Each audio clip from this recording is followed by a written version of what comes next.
Hello, good evening. Wanted to do another video showing off some of the custom work that I've done on some knives. These include some custom anodization work and some changes to the handles. So let's get started. I got three knives here that I'm going to go through and talk about the changes that were made. Not going to get into a whole lot of review about the particular knife. So the first one here we've got is a Spyderco Sage 2. This knife has been, talk about the changes that were made to this knife. First, it was anodized blue. After anodization, it was then, I then tumbled it. So as you can see, it kind of gives it a textured look, kind of a blasted look, if you will. So you can see the stone marks coming through the handle there on both sides.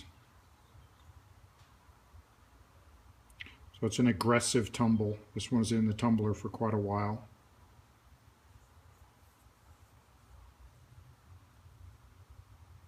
Also did a acid bath on the hardware, which dulls it out so that it's not shiny. Kind of makes it fit in with the look of the knife. So it gets rid of that shininess, kind of dulls out the knife, the hardware. Same thing on the pocket clip. Acid washed the pocket clip so that it matches in with that battle look. Next thing I did was acid washed the blade. Etched the blade. So this is a double etch. So it's etched, then tumbled, hand tumbled, then etched again, then tumbled again.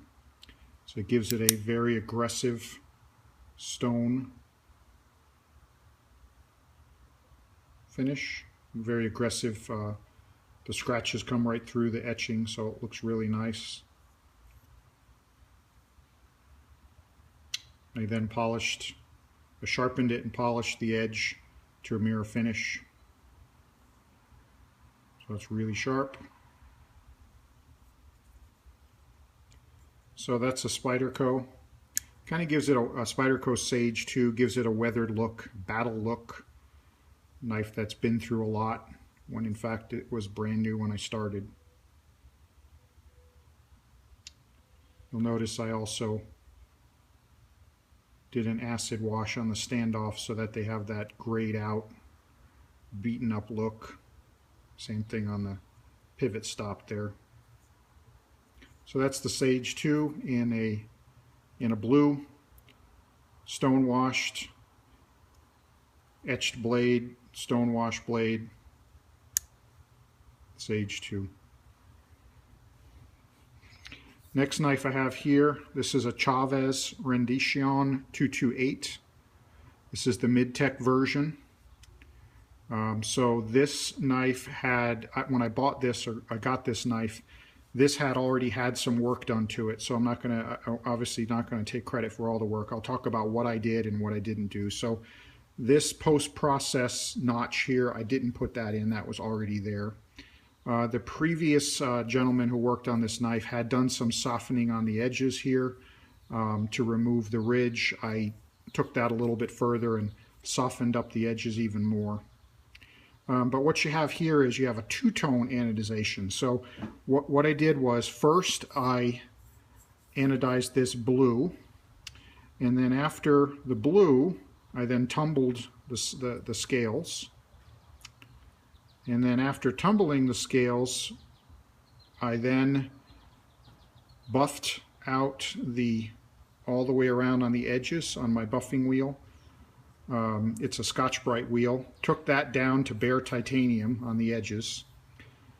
So after the first pass of anodization, what you end up with is just the top flats here are blue and tumbled. So you have to titanium color coming through the blue. I then completely removed the blue on the edges using a Scotch-Brite wheel,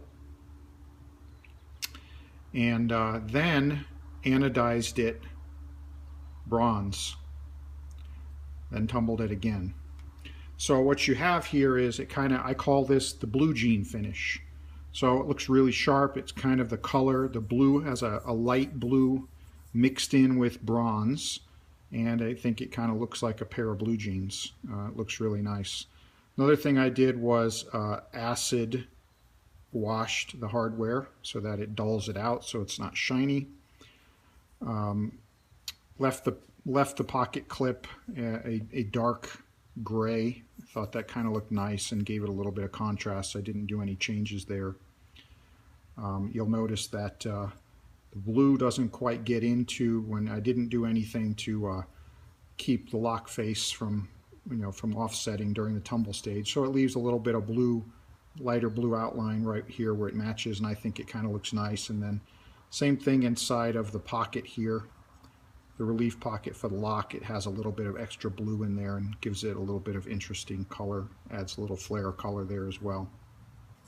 I didn't do the work on the blade. This was already done when I got it, so the blade's etched and it's got a battle look to it, so I left that alone. Thought that that looked really nice. I did not add the swedge here. This is a post-processed swedge. The mid-tech version does not normally come with this extra swedge here. This was done by another gentleman. But one of the things that I did do was I jeweled the top. So you'll notice here on the top that the flats, these flats here, are shiny silver.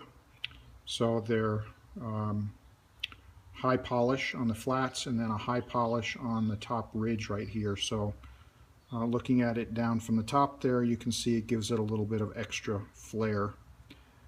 Just something that I thought would look kind of nice, and happy with the way that it came out. So that is the Chavez 228 with what I'll call the blue jean finish. So blue combined with bronze. And I think it came out really sharp looking.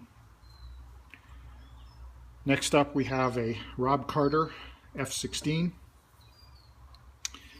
This one didn't make a whole lot of changes to this, was kind of happy with the way that it looked, but decided to give a try to a hand rub satin finish. This knife, when I got it, was blue as well, a very similar blue to this, but it was stonewashed, so it had a finish that was a little more akin to the Sage here. So I decided, time for something a little bit different. This knife, given the fact that I got a custom pocket clip, which I'll talk about in a minute, this knife I thought would look a little bit better if it had a little bit of more of a pop to it. So I tried to go for an electric blue and a satin finish. So this is a hand rubbed with Scotch-Brite pad, hand rubbed the flats here. First I acid washed the entire, both sides, both handles, which when you do that, it removes all the color, but it leaves a dull finish behind. So what I did was I Scotch-Brited the flats on both sides, which gives you a nice matte finish on the flats, and then leaves the channels with a duller finish. And then the next thing that I did was I polished the edges. So I'll try to get that in the light there so you can see it. I polished these edges here using a sander with 800 grit sandpaper, and all the way around polished the edges. It resulted in it softening the edge a little bit, but not by much. So what you have is you have a satin finish on the flats, dull in the grooves here, and then high polish on the top. And I think it just makes the knife pop just a little bit more. Didn't make any changes to the blade. Came like this from Rob Carter. It's an aggressive stone wash with a very light darkness, a little bit of hue and color to it. So nice looking blade, but that's factory. Didn't make any changes to that. And then this is a custom Mokutai pocket clip that I got from Paul Finn, and he makes these. I had contacted Rob Carter, and I had asked him if he could do a pocket clip for me, and he's turned me on to Paul Finn, who made this beautiful Mokutai pocket clip for me. The one that normally came on this knife was just a thin piece of titanium, just your standard pocket clip that was originally bronze, and so this one has all kinds of different colors in it, and came out really nice, and it's beautiful. I didn't do anything to the hardware. I toyed with doing a flame ano on the hardware to make it match. This is the stock bronze on the standoffs here. So I toyed with the idea of doing a bronze on the hardware, flame bronze, because it is steel, so you'd have to flame it. But I decided to leave it because I think that the bright shiny silver goes nice with the blue, with the electric blue. So